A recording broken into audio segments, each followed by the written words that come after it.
Всем привет! Сегодня немного необычное видео. Это будет обзор планшета, который мне прислали мои друзья из iON.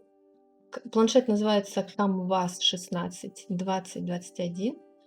И мы сегодня его распакуем, попробуем на нем поскульптить. И сначала давайте посмотрим, как он выглядит в магазине. Все ссылочки будут в описании, если у вас есть желание его приобрести. Точно так же, как и мне потыкать, посмотреть, как это работает. Милости просим, все будет в описании. Итак, вот такой вот планшет.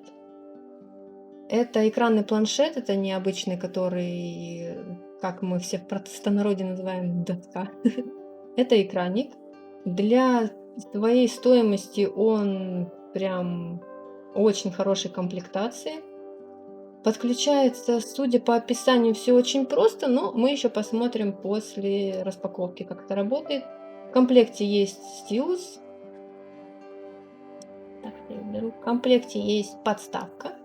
Подключается все даже к телефону. И полностью комплектация выглядит очень даже неплохо. Даже есть перчатка в комплекте, что большая, вообще-то, наверное, редкость. Хотя, может быть, я и ошибаюсь. Итак, давайте попробуем его распаковать.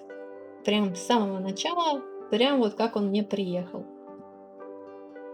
Видео немножко ускоренное. Так вот выглядит его коробочка.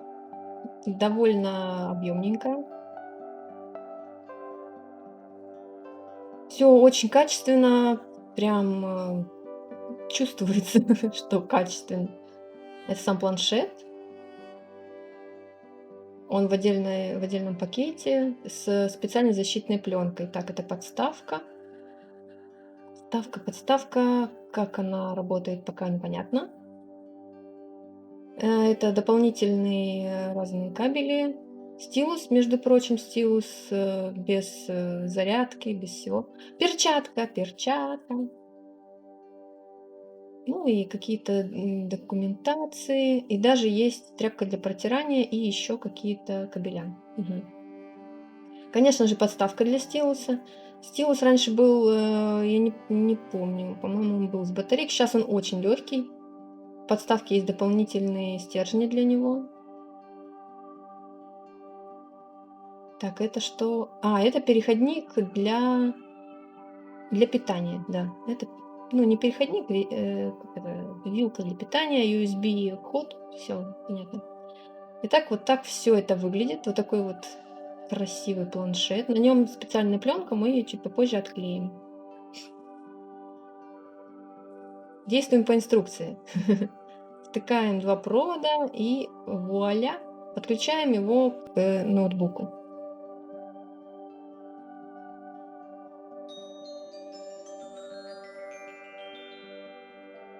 Итак, вот так вот выглядит его матовая поверхность. Как заявляют производители, а, она не блестит и не отсвечивает. Сейчас проверим, как на ней работать. Итак, попробуем что-нибудь заскульптить. Обычно, что мы скульптим? Правильно, няшечек. Я по-быстрому попробую сделать какой-то небольшой скетч, буквально на пару часов потрачу. Здесь будет видео ускоренное. В принципе, ощущения приятные. Единственное, нужно привыкать к кнопкам, которые расположены на боковой панели, но они настраиваются. Можно самому настроить там все альты, контролы, там прочие пробелы, все, что нужно для работы с ZBrush. В принципе, можно на кнопочки поставить. Это, ну, довольно удобно, но я привыкла работать на клавиатуре, поэтому мне проще с клавиатурой это все. Чувствительность очень хорошая. Мне прям нравится. Для такой стоимости прям очень хороший планшет по чувствительности. Перо легкое, ничего не могу сказать. Отставания нету. Где проводишь, там и рисуется.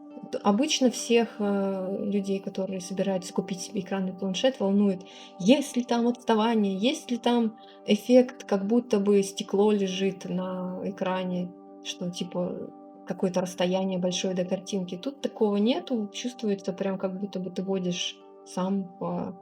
Очень продвинулись планшеты, в общем, экранники. Да, очень удобно.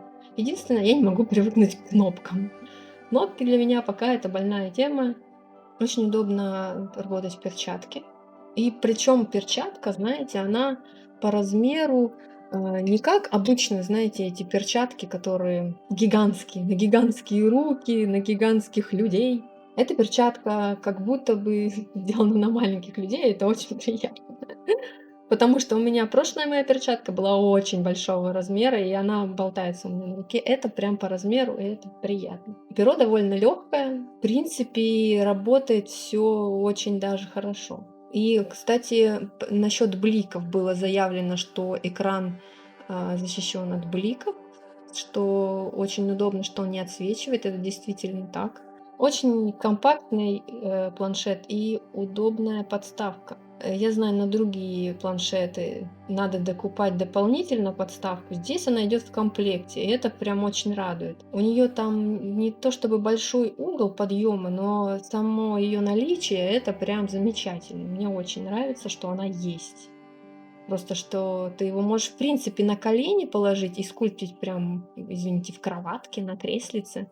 Не обязательно его ставить куда-то на стол. Ну, или можешь поставить на стол, на подставку, тоже вполне себе удобно. Но его размер, то, что он не очень большой, это прям отлично для того, чтобы он был мобильным, чтобы его можно было переносить с собой куда-то. В принципе, он подключается легко к ноутбуку, к компьютеру, к телефону. Сейчас есть уже программы для скульптинга на мобильных устройствах, поэтому я думаю, это будет интересно потестировать в будущем. Но пока довольствуемся тем, что есть. Пока я тут болтала, я уже наскульптила почти что до конца персонажа. Уже ставлю в позу и начинаю красить. Все как обычно, ничего сверхъестественного. Сейчас быстренько драфтово покрашу лицо. Если говорить о производительности работы, я стала намного быстрее скульптить, когда начала пользоваться экранными планшетами. Но я думаю, это все очень индивидуально, и это работает не для всех. Но вот именно мне очень подходят экранники, потому что есть некая магия, как будто бы ты сам руками лепишь. Но вы будьте осторожны. Прежде чем покупать какие-то экранники, я советую вам их потестировать, хотя бы попробовать, возможно, у друзей там или в магазине, не знаю. Блик на глазах, я думаю, я просто нарисую. Цвет волос тоже лучше разбавить немного фиолетового, допустим.